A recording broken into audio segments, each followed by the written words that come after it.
Bueno, hermanos, vamos a comenzar nuestra cátedra de esta noche.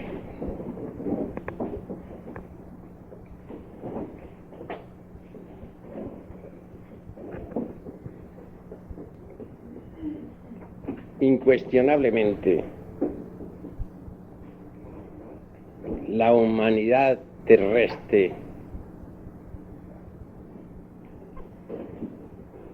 ha pasado por diversas fases de desenvolvimiento, y esto es algo que debemos analizar juiciosamente.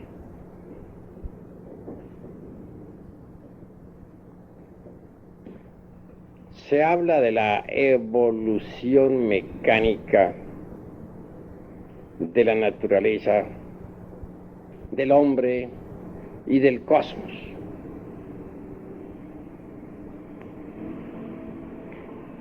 Desde el punto de vista antropológico, hemos de comprender que existen dos clases de evolución. La primera se iniciaría, obviamente, con la cooperación sexual debidamente comprendida en todos y cada uno de sus aspectos.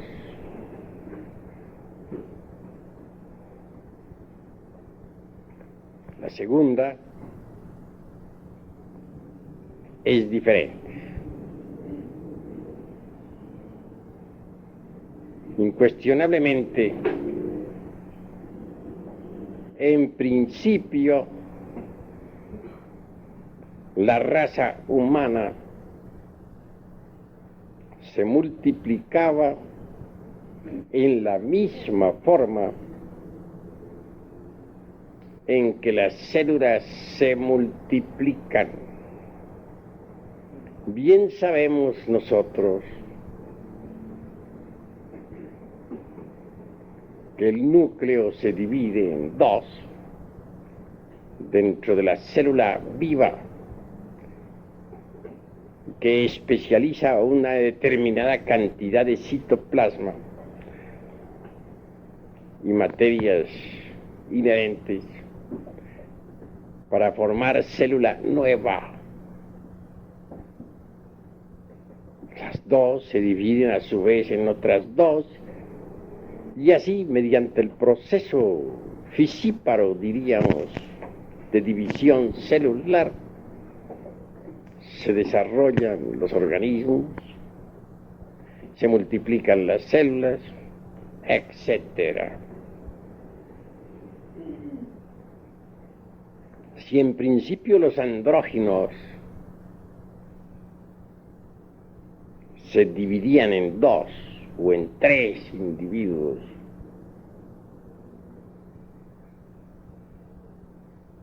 para reproducirse, más tarde todo eso cambió y hubo de prepararse el organismo para reproducirse posteriormente mediante la cooperación sexual.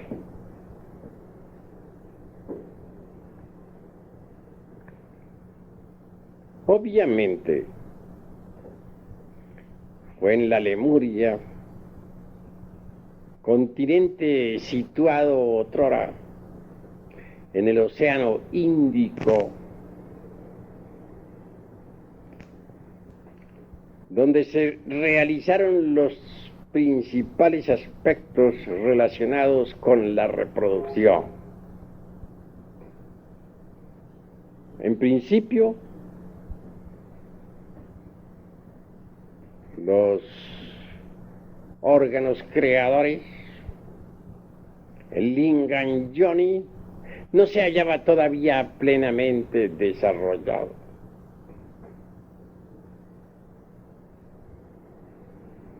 se hacía necesario que estos órganos de la especie cristalizaran totalmente y se desenvolvieran a fin de que más tarde en el tiempo pudiera realizarse concretamente la reproducción de la especie humana mediante la cooperación sexual. Así que, conforme estos órganos masculino, femenino se fueron desarrollando, ya no diríamos en el ser humano meramente andrógino, sino hermafrodita. Se sucedieron hechos bastante interesantes desde el punto de vista biológico y psicosomático.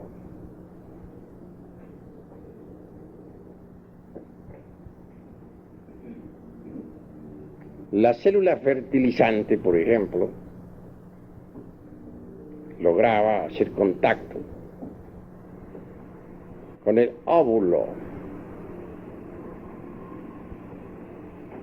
y así tal célula átomo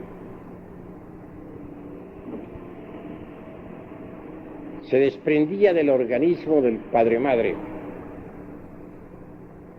para desarrollarse y desenvolverse. Como secuencia o corolario, mediante procesos muy delicados devenía luego una nueva criatura.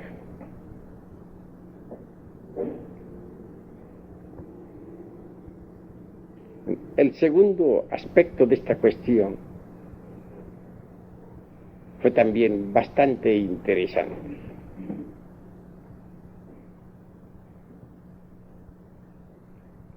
Si bien es cierto que en principio gérmenes vivientes se desprendían como radiación atómica para desarrollarse exteriormente y convertirse en nuevas criaturas, en el segundo hubo cierto cambio favorable. Podría decirse que el huevo fecundado, el óvulo que normalmente el sexo femenino elimina de sus ovarios cada mes, tenía cierta consistencia extraordinaria. Era ya un huevo en sí mismo, en su constitución intrínseca. Un huevo fecundado interiormente dentro del padre-madre, dentro del hermafrodita. Un huevo que al salir al mundo exterior podía desenvolverse o incubarse hasta que al fin se abría para que una criatura emergiera de allí. Criatura que se alimentaba con los pechos del padre-madre. Y esto de por sí ya es bastante interesante. Mucho más tarde en el tiempo, fue notándose que ciertas criaturas devenían a la existencia con un órgano más desarrollado que otro. Al fin llegó el momento en que la humanidad se dividió en sexos opuestos. Cuando esto sucedió, cuando esto acaeció, entonces se necesitó la cooperación sexual para crear y volver nuevamente a crear.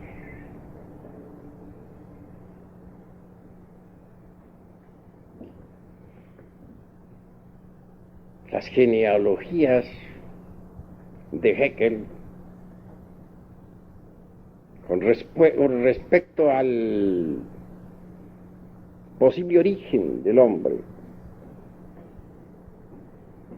y nuestras tres razas primordiales que no encajan dentro de esta antropología materialista que hoy en día invade al mundo, desgraciadamente, son en verdad el hazmerreír de los antropólogos materialistas, enemigos de lo divinal. Ellos se burlan por igual, tanto de la genealogía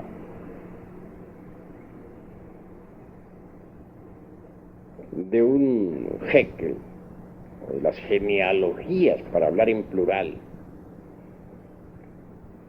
como de los linajes aquellos de Homero. Recuerden ustedes claramente a Aquiles, el ilustre guerrero, hijo de Marte, a Agamenón, hijo de Júpiter, el que desde lejos manda, etc.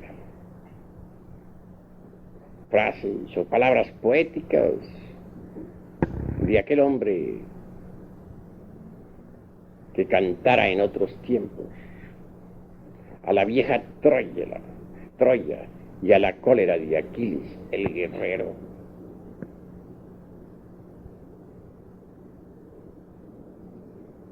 Tenemos que hablar muy claro en todas estas cuestiones antropológicas. Es obvio. Los científicos de esta época tendrán que resolverse por Paracelso, el padre de la química,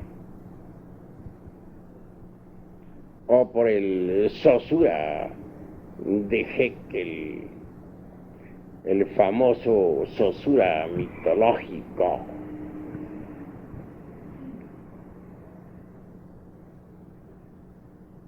En todo caso,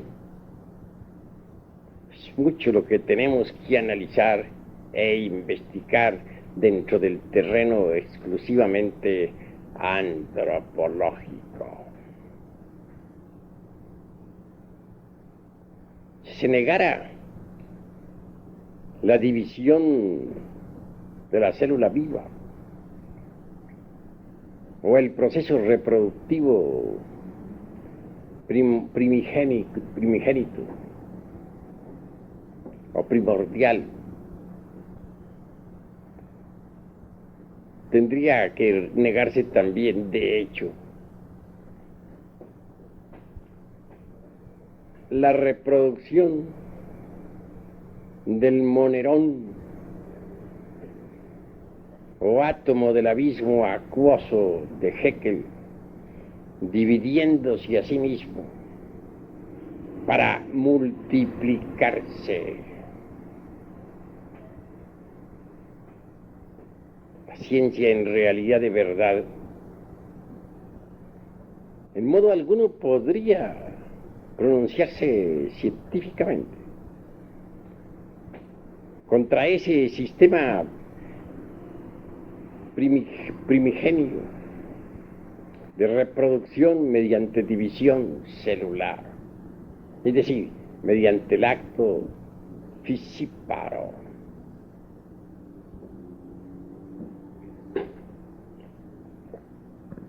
Sin embargo, nos damos cuenta claramente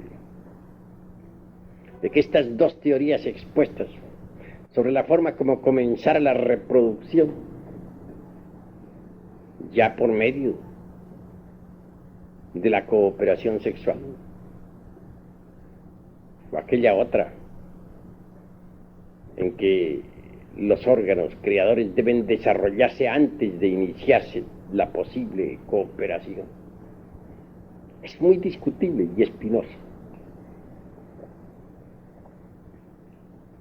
Todas las teogonías religiosas, desde la órfica, es bastante antigua, hasta la Biblia cristiana, Nos hablan de un comienzo mediante cooperación sexual. Es más bien simbólico. Podría repetirse a cargo de la alquimia, pero no científico, antropológico, que no podría comenzar un proceso evolutivo con cooperación sexual, claramente, cuando todavía los órganos creadores no han sido creados. Obviamente tiene que haber habido un periodo de preparación para la reproducción mediante cooperación. Un periodo durante el cual los órganos creadores hubieron de desarrollarse y desenvolverse en la fisiología orgánica del ser humano.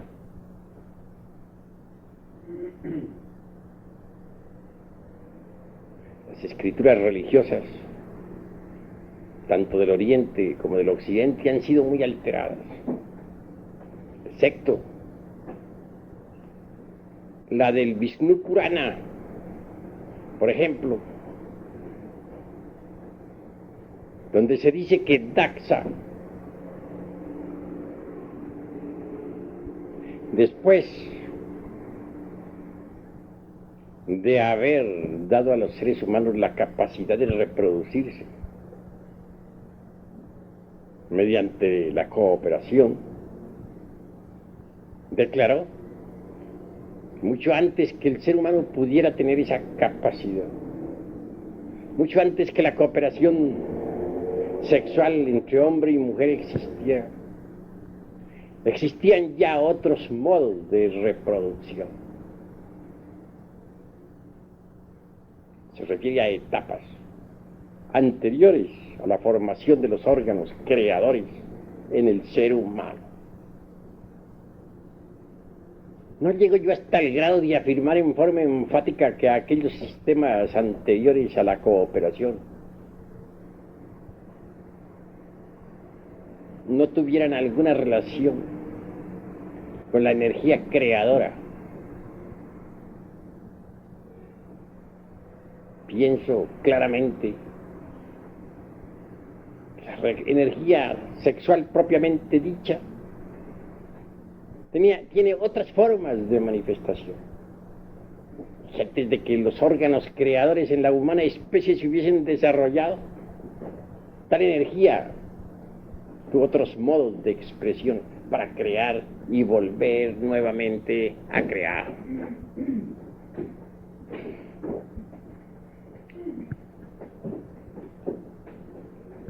Es lástima que las Sagradas Escrituras de todas las religiones hayan sido adulteradas. Bien sabemos que hasta el mismo Esdras no dejó de alterar un poco el Pentateuco en la Biblia hebraica.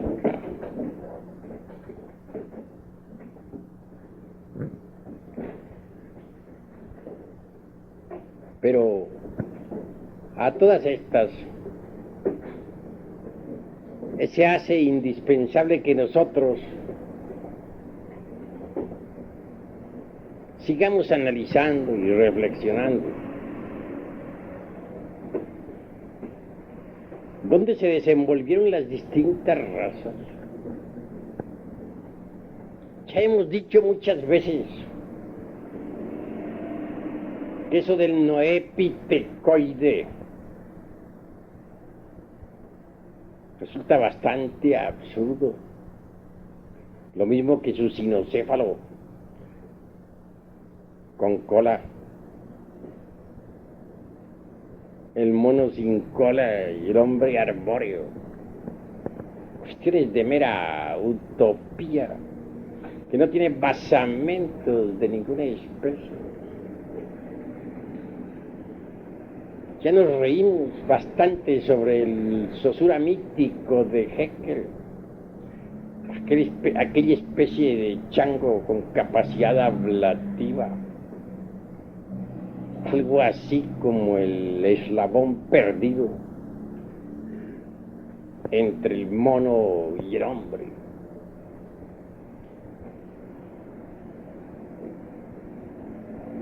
Así hace necesario saber dónde se han desarrollado estas razas.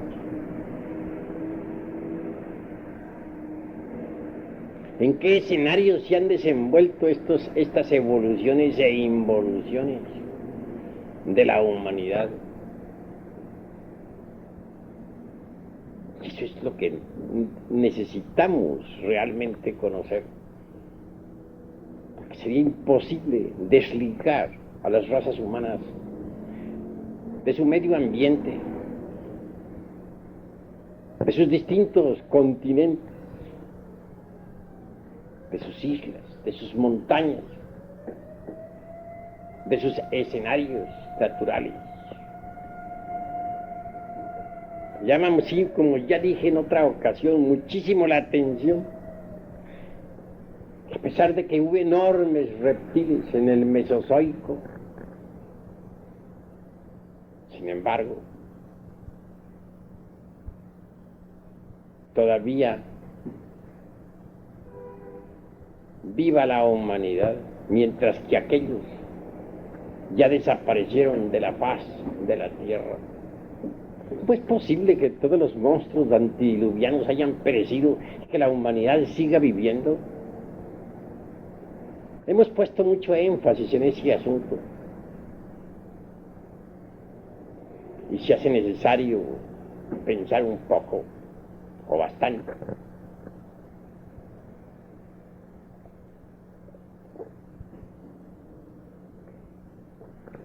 Que el ser humano esté relacionado con su ambiente es algo que no se puede negar. Que hayan existido otras formas de reproducción distintas a las de la cooperación sexual es también innegable.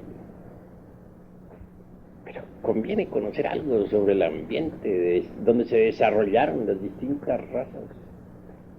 Urge que poco a poco vayamos estudiando los distintos escenarios de la naturaleza.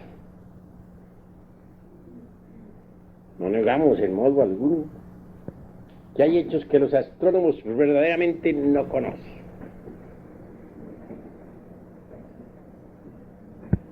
¿Qué saben ellos, por ejemplo, sobre los cambios o modificaciones del eje de la Tierra en relación con la oblicuidad de la elíptica?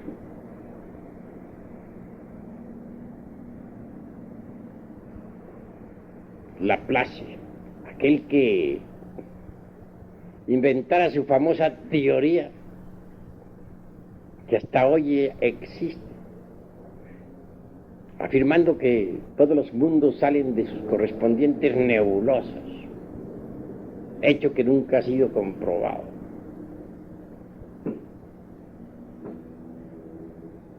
Llega hasta decir fanáticamente que la declinación del eje de la Tierra en relación precisamente con la elíptica, con la oblicuidad de la elíptica, dispense, es casi nula, y que así ha sido siempre en forma secular.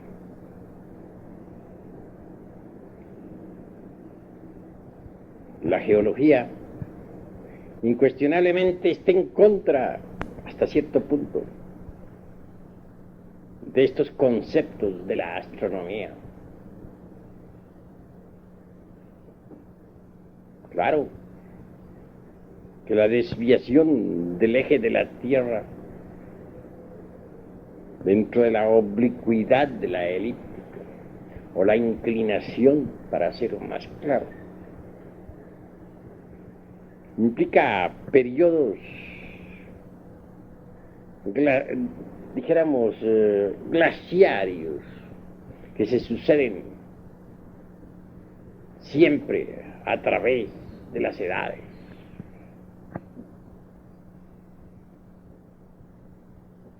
Si negáramos los periodos glaciarios, estaríamos afirmando cosas absurdas. porque las glaciaciones están completamente demostradas y tienen su base precisamente en la desviación del eje de la Tierra, en su inclinación dentro de la oblicuidad de la elíptica.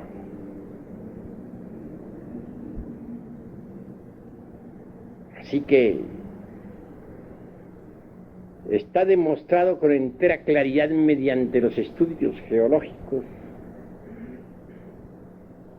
tal desviación que niegan los astrónomos.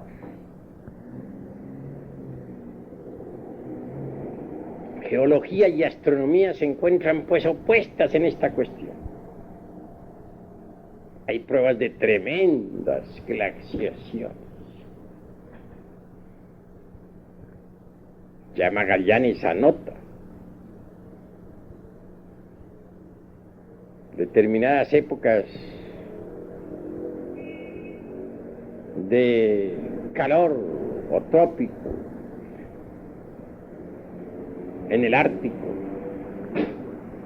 acompañadas simultáneamente de glaciaciones y frío intenso en el Antártico. Hemos llegado a un punto bastante interesante. Y es esta cuestión de los glaciales.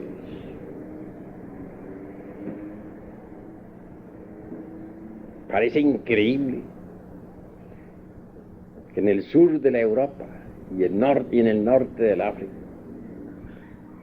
hubieran existido en otros tiempos terribles glaciaciones. La España, por ejemplo, se ha podido saber con cargo a la época silúrica,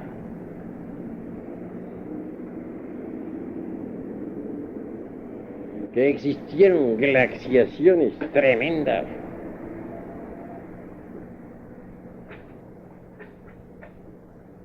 Y esto está demostrado a través de todos los estudios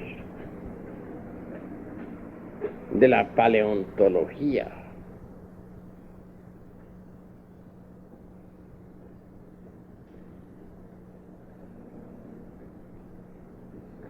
En tanto, nadie podría hoy en día negar que se han descubierto, por ejemplo, en la Siberia, y especialmente en la desembocadura de ciertos ríos, como el Obi y otros, cadáveres momificados de animales antediluvianos. Esto significa que la Siberia, que fue tan fría, en otros tiempos fue trópico de gran calor. Lo mismo que la Groenlandia, la península escandinavia de Suecia y Noruega, hasta Islandia, y toda esa herradura que rodea totalmente al Polo Norte. Si hubiera habido calor en esas regiones, imposible, diría cualquiera. Y sí, la paleontología lo ha confirmado. Criaturas bastante interesantes han sido descubiertas precisamente en las citadas bocas de los ríos que he citado, que he mencionado. Y esto nos invita a todos a la reflexión. Durante la época de la Atlántida, Los polos norte y sur no estaban donde están ahora. Entonces el polo norte, el Ártico, estaba ubicado sobre la línea ecuatorial en el punto más extremo oriental del África, y el Antártico, el polo sur, se hallaba exactamente ubicado sobre la misma línea ecuatorial, hacia el opuesto, un lugar específico en el Pacífico.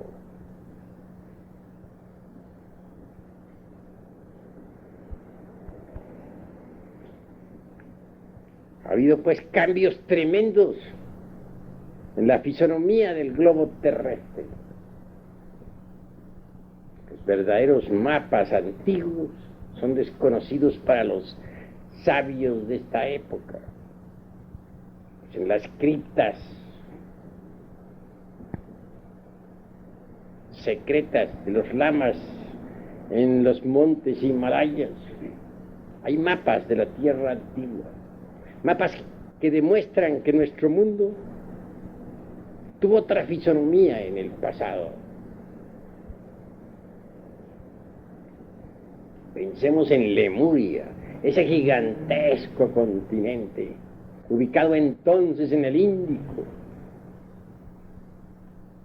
Estaba unido a Australia, pues Australia es parte de la Lemuria, lo mismo que toda la Oceanía. El Ártico se hallaba ubicado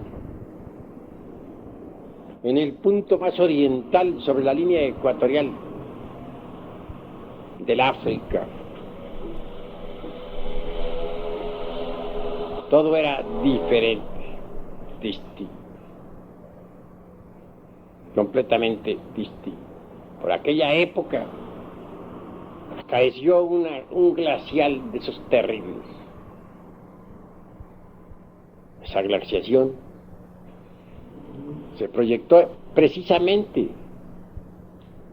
desde el polo ártico, ubicado en el África, hacia la Arabia, o sea, hacia el sudoeste del Asia.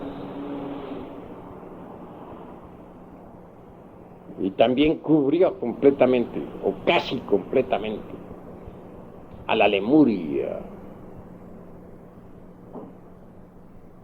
Toda esa zona se le llenó de hielos, mas no logró pasar tal glaciación el Mediterráneo.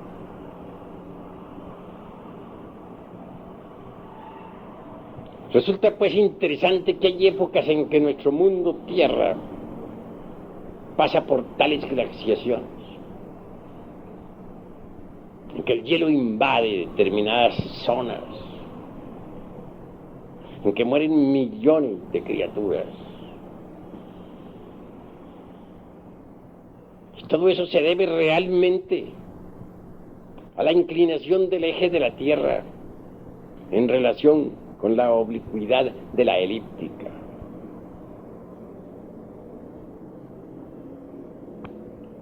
El ser humano ha tenido que desarrollarse en distintos escenarios. Y nosotros debemos conocer a fondo cuáles son esos escenarios. Cómo surgió la América, cómo apareció la Europa, cómo se hundió la Lemuria,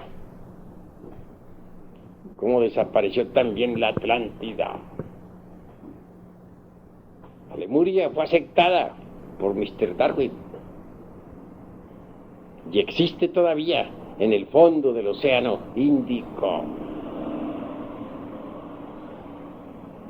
A través de sucesivas conferencias iremos estudiando todos estos escenarios donde la raza humana se ha desenvuelto. Obviamente, Los organismos han pasado por distintos cambios morfológicos en tales o cuales ambientes. Si dijéramos nosotros, por ejemplo, que el animal intelectual equivocadamente llamado hombre tiene por antepasado al famoso ratón, de que hablan ahora tanto los antropólogos materialistas, o mejor dijéramos al runcho citado por los suramericanos, estaríamos francamente falseando la verdad. Está el ratón enorme o runcho de Suramérica. Ya sabemos que deviene originalmente de la Atlántida de Platón, y que mucho antes de que existiera la Atlántida, el hombre existía. O entonces el hombre es anterior al famoso runcho atlante, o ratón, como se le cita ahora por estos tiempos. Si dijéramos que el hombre deviene originalmente de ciertos primates y más tarde de ciertos homínidos de la antigua tierra lemúrica, tan aceptada por Mr. Darwin, también estaríamos falseando la verdad. Porque antes de que los simios existieran, mucho antes de que hubieran aparecido los tan cacareados primates u homínidos, el hombre ya existía. Aún más, antes de que la reproducción de las especies se desenvolviera por cooperación, el hombre ya existía. El hombre es muy anterior todavía a la misma Lemuria, tan aceptada por Mr. Darwin.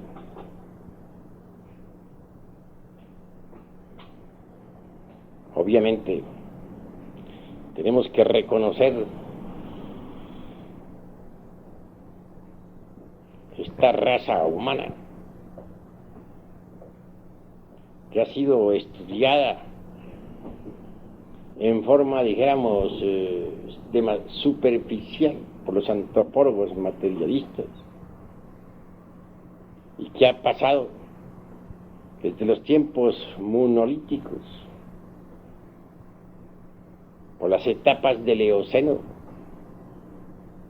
del Mioceno y del Plioceno, es más antigua todavía que los continentes Atlante y Lemur. Mas será necesario, repito, seguir estudiando los distintos escenarios de nuestro mundo para comprender mejor los diversos procesos de evolución e involución